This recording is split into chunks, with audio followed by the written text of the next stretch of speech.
Olá pessoal, tudo bem com vocês? Como vocês viram pelo título e tudo mais, o vídeo de hoje é pra gente conversar sobre 4 livros de não ficção que eu li nos últimos tempos e que eu gostei bastante. Tem 3 aqui que eu gostei muito mesmo, e tem um que eu achei interessante por causa do tema e ele me inspirou bastante a pesquisar outras coisas, enfim, mas que eu acho que tem alguns comentários sobre ele. Mas são eles: o É Hora de Agir, da Carola Rackete, o Psiconautas, do Marcelo Leite, O Poder do Sim, do David Harr, e o Revolução das Plantas, do Stefano Mancuso. Eu vou deixar então os tempos em que eu falo sobre cada um desses livros, caso você tenha interesse em algum deles específico, você pode pular direto para essa parte do vídeo, e de resto, vamos lá então. Eu vou começar com o que provavelmente me empolgou mais, é um livro que eu li super rápido, que é o É Hora de Agir, um apelo à última geração, da Carola Rackete. Tem uma apresentação muito linda feita pela Eliane Brum. O livro foi traduzido do alemão pelo Augusto Paim, publicado pela editora Arquipélago em 2020. Foi eles que muito gentilmente me enviaram o livro. E, enfim, foi uma história muito interessante, foi um livro que me empolgou bastante. A Carola Rackete nasceu em 1988 na Alemanha, ela se considera europeia, ela tem uma formação em ciências náuticas e ela começou a trabalhar como tripulante de navios. Ela se tornou capitão de vários navios, e capitão é o termo que ela prefere, então é o termo que eu estou usando aqui. E ela depois vai fazer uma pós-graduação em questões de meio ambiente, gestão de meio ambiente também. Então ela tem uma formação bastante diferente, eu diria. E ela vai contar um pouco aqui a história dela. Ela foi capitão de um navio, o Sea-Watch 3, que fazia resgates de pessoas que estavam em situação de risco no Mediterrâneo, que a gente está pensando ali na época da crise dos refugiados. Em determinado momento ela tinha resgatado essas pessoas que estavam nesse navio e ela estava tentando então atracar num porto seguro, que era especificamente Lampedusa ou algum outro porto europeu, com esses refugiados, esses exilados. E ela tem ali todo um trave burocrático dos países não deixando ela entrar, e toda uma movimentação, e a Alemanha, por exemplo, dizendo que aceitaria as pessoas se a Itália cedesse o porto. Mas enfim, deu todo um rolo burocrático de semanas, e isso numa época que isso já estava sendo bastante noticiado, até que em um momento em que as coisas estavam chegando numa situação limite, ela resolve então finalmente atracar mesmo, desrespeitando as regras, digamos assim. E ela acaba sendo presa naquele momento e passando por um processo. Ela eventualmente foi solta, ela não ficou presa para sempre, enfim, ficou presa ali um período bem pequenininho. Mas ela vai contar um pouco sobre ela, como ela chegou nesse momento e qual foi a base de tomada de decisão dela, e vai falar muito sobre as crenças dela e o ativismo dela. Basicamente ela afirma estar seguindo as regras de navegação internacionais e afirma não ter feito nada de errado, e parece ser isso que é muito do caso que estava sendo posto e das decisões dos juízes foram em relação a isso, né? Ela realmente estava seguindo ali as regras, e foi uma questão da Itália e dessas outras questões terem barrado de fato essas pessoas que estavam procurando o asilo. E o que é muito interessante é como então ela vai abarcar essa questão política dos refugiados como uma coisa muito maior de mundo, né? Ela vai entrelaçando muito bem com essas crises tão relacionadas ao modelo social capitalista e colonialista dos países ricos de usarem recursos dos países mais pobres, inviabilizando a vida nos lugares mais pobres por problemas políticos, problemas ambientais, problemas econômicos, fazendo com que essas pessoas fiquem à deriva e se recusando a prestar auxílio quando precisam, ou criando inúmeros entraves burocráticos para prestar esses auxílios quando as pessoas precisam. E ela está muito envolvida também com questões ambientais, então a maneira com que ela vai entrelaçando questões sociais e políticas com questões ambientais e como isso é uma bomba relógio, é muito interessante, assim, a capacidade dela de convencimento e de ir agregando essas ideias é muito interessante. Não é um livro extremamente técnico, ela traz referências, ela traz dados, mas não é um trabalho acadêmico sobre isso, né? É um relato de experiência e uma chamada, basicamente. É um livro bastante que tenta nos motivar bastante a tomar outras medidas e repensar o mundo e repensar os formatos e mostrar como a gente já faliu faz tempo, né? Na realidade, eu acho que esse é um ponto central dela. Eu gostei muito do prefácio, da apresentação da Eliane Brum. A Eliane Brum conheceu ela, entrevistou ela, e foi um pouco a partir desse contato que o livro, a versão traduzida, surgiu. Então eu achei muito legal ter essa apresentação dela. E é um livro que me chamou muito a atenção, assim. Achei ela uma figura fascinante, uma pessoa fascinante, que escreveu um livro interessantíssimo, um livro que incomoda a gente, porque fica muito claro que a gente está fazendo nada ou muito pouco, e, enfim, esse tipo de coisa me atinge bastante, e com certeza está me fazendo repensar várias coisas. Eu, inclusive, sei que tem muitos professores que assistem aqui o canal, e eu acho que seria um livro bem interessante para ler com o pessoal tipo do ensino médio, assim. Eu acho que trata muitos temas legais e muitos temas que vão ser inevitáveis para essas próximas gerações. E eu acho que a obra dela consegue engatar tudo isso de um jeito muito interessante. Então é um livro que eu recomendo bastante, recomendo para todo mundo. E, enfim, caso alguém tenha recomendações de livros similares, por favor, deixe nos comentários. Ando bem interessada nesse tipo de leitura nos últimos tempos. O próximo livro, então, é o Psiconautas, do Marcelo Leite. O subtítulo é Viagens com a Ciência Psicodélica Brasileira, e foi um dos títulos de lançamento da editora Fósforo. Outro livro que eu gostei bastante. Eu acho que esse aqui, quando eu tava lendo ele era aquele tipo de livro que eu ficava falando constantemente com as pessoas sobre ele, sobre a leitura, sobre como o livro era interessante. Enfim, esses livros que me deixam insuportável para as pessoas que convivem comigo.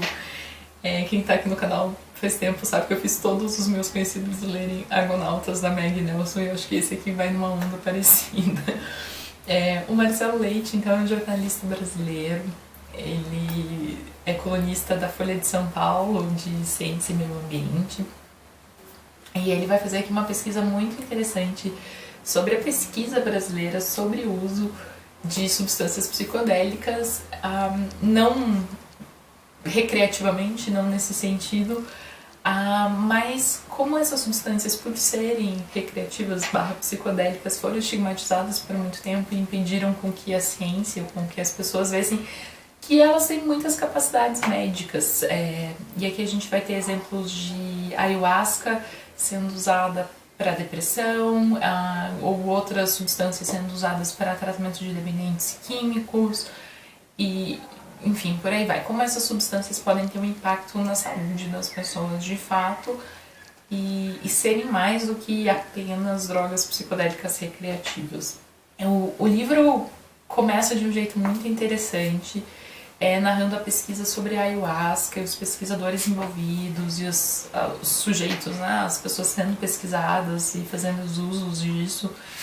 É muito interessante, fascinante.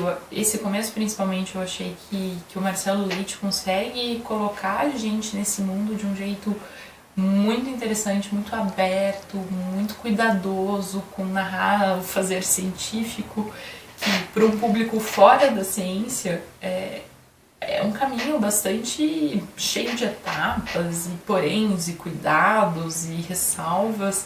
Então eu acho que o Marcelo consegue muito bem ir equilibrando tudo isso e comunicando tudo isso de um jeito que não é técnico demais, assim, que consegue dar um aspecto humano dessas vivências também. Ele intercala isso tudo com experiências que ele mesmo teve com as drogas, o que eu acho bem interessante também. Então ele está falando da perspectiva da pesquisa sendo feita, da perspectiva dos pacientes e das pessoas que estão passando pelos testes, e de uma perspectiva própria de quem também viveu essa experiência. Não talvez tanto num sentido de tratamento, né? Mas, enfim, Então tudo isso é muito, muito, muito interessante. Ele vai abordar um aspecto social também de por que essas drogas foram criminalizadas e foram estigmatizadas e por que a gente não conseguiu fazer pesquisas desse tipo quando mais cedo, né? Quando essas drogas foram sendo desenvolvidas ou descobertas, enfim. É muito interessante como ele consegue costurar todos esses aspectos que estão envolvidos nesse assunto. E eu gostei bastante disso. Talvez um pequeno comentário, eu achei o fim um pouco corrido. Não sei se foi uma questão de tempo, o que foi, se tinha menos apuração, não sei. Eu achei o fim um pouquinho com estruturas repetidas do começo e um pouquinho mais corrido. Mas eu acho que o livro não perde muito por causa disso. Eu acho que ainda assim a gente tem aqui um livro muito interessante, um livro muito complexo, ressaltando muito da nossa pesquisa e dos nossos cientistas e do nosso contexto, que eu acho maravilhoso, é uma coisa que eu sinto bastante falta. Livros de não ficção de qualidade sendo escritos no contexto brasileiro, eu acho que esse aqui é um exemplo maravilhoso de como isso pode ser feito. E, enfim, também recomendo bastante para quem se interessa pelo tema. Eu acho que é um livro que abre muito o nosso pensamento para outras alternativas e outros jeitos de viver, que é mais ou menos o que a Carola também tem incentivando, sei lá, talvez tenha uma pegada meio parecida entre os livros desse vídeo. Mas enfim, recomendo bastante esse daqui. O próximo livro é O Poder do Sim, do David Harr, com tradução da Clara Carvalho, publicado pela editora Temporal. David Harr é um escritor inglês, ele nasceu em 47, se eu não me engano, e ele tem muitas peças de teatro e roteiros também de cinema. E vocês, enfim, isso aqui é uma peça de teatro. E vocês podem estar se perguntando o que uma peça de teatro você está fazendo neste vídeo de não ficção. Pois muito bem, é uma peça de teatro de não ficção, que, enfim, é incrível. Óbvio que eu gosto muito desses livros que ficam entre gêneros e eu acho que esse aqui é um ótimo exemplo disso. A escritora que eu estou estudando no doutorado, que é a Ifrid Yelnek, que também faz as coisas desse tipo em sua obra, então eu achei uma leitura muito interessante, que inclusive foi a minha orientadora que me recomendou. Enfim, fim das parênteses. David Harr, então, foi convidado pelo National Theatre de Londres em 2008 para fazer uma peça sobre a crise financeira.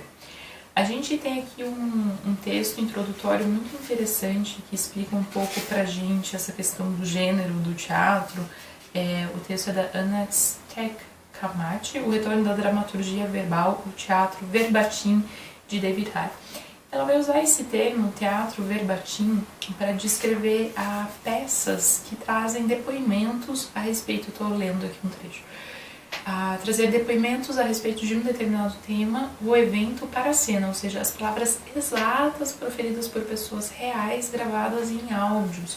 Então aqui a gente tem uma confluência entre teatro e jornalismo. A gente vai ter isso sendo apresentado num ambiente de teatro, com um roteiro de teatro, mas que tem um grande aspecto jornalístico em seu fazer teatral, que pra mim foi fascinante. A gente tem então essa personagem que é meio que o próprio autor, que é convidado para escrever essa peça sobre a crise financeira, a crise econômica de 2008, e ele pensa consigo mesmo: eu não tenho a mínima ideia do que está acontecendo, eu não sei o que é essa crise, eu não entendo puiufas disso e tudo, vamos tentar entender essa parada. E aí ele começa a fazer entrevistas, ou ver entrevistas e procurar essas fontes. Então a gente tem uma outra personagem recorrente, que é uma pessoa que está meio que explicando para ele, sendo meio didática.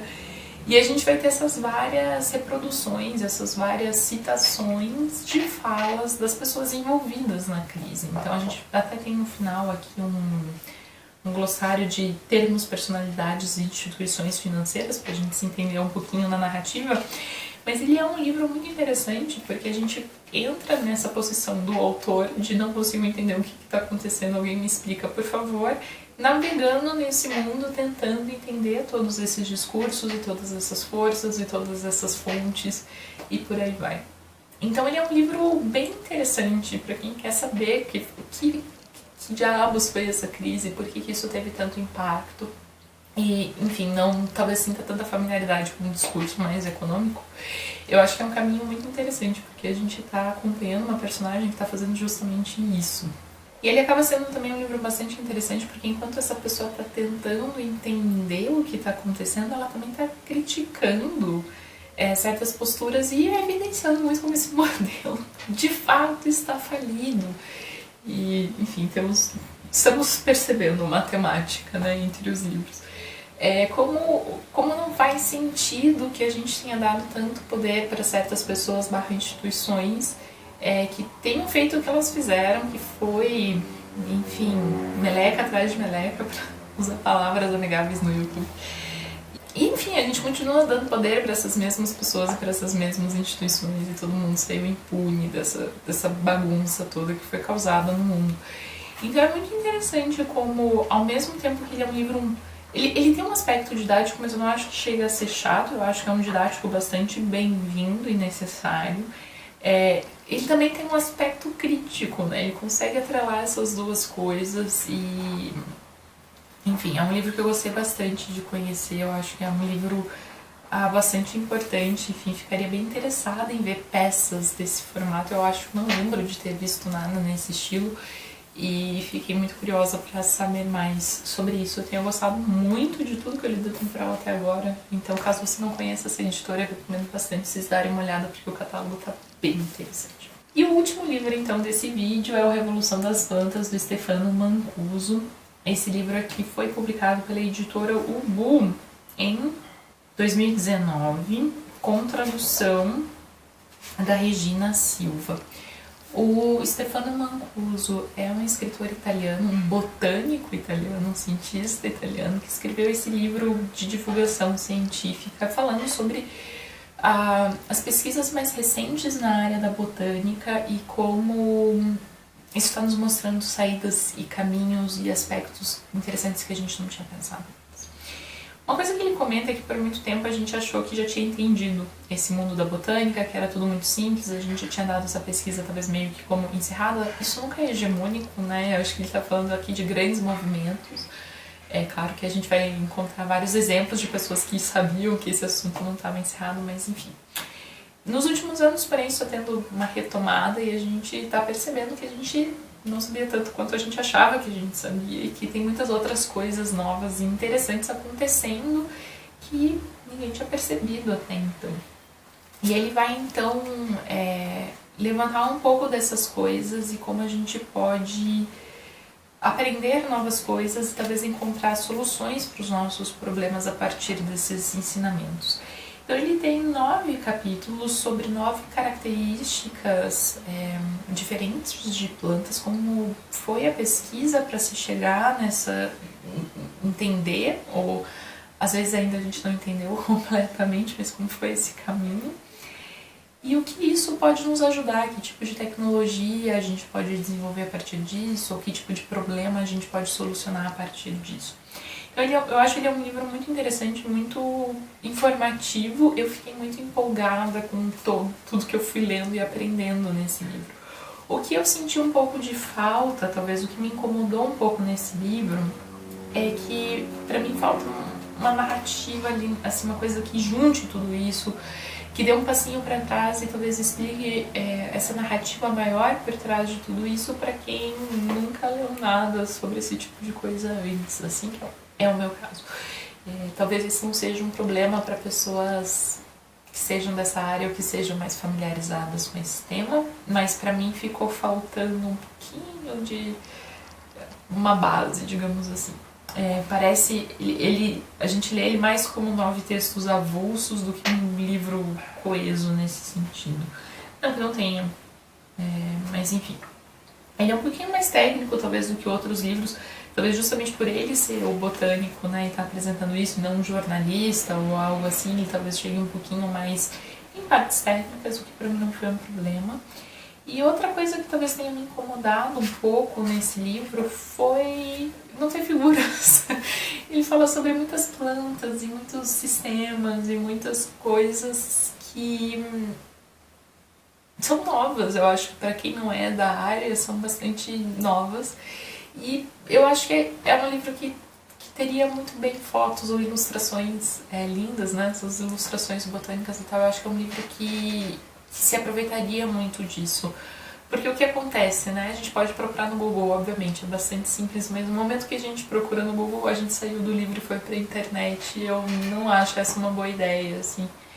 Então, enfim, são esses meus comentários negativos, talvez, sobre o livro. De qualquer forma, eu acho que ele também é um livro importantíssimo pra gente pensar essas outras coisas, da onde que a gente pode encontrar as soluções para os nossos problemas, e aqui a gente tem alguns caminhos, assim, né? A gente ainda não tem soluções super prontas ou definidas, mas a gente tem ideias e a gente tem pessoas que estão se movimentando nesse sentido, né?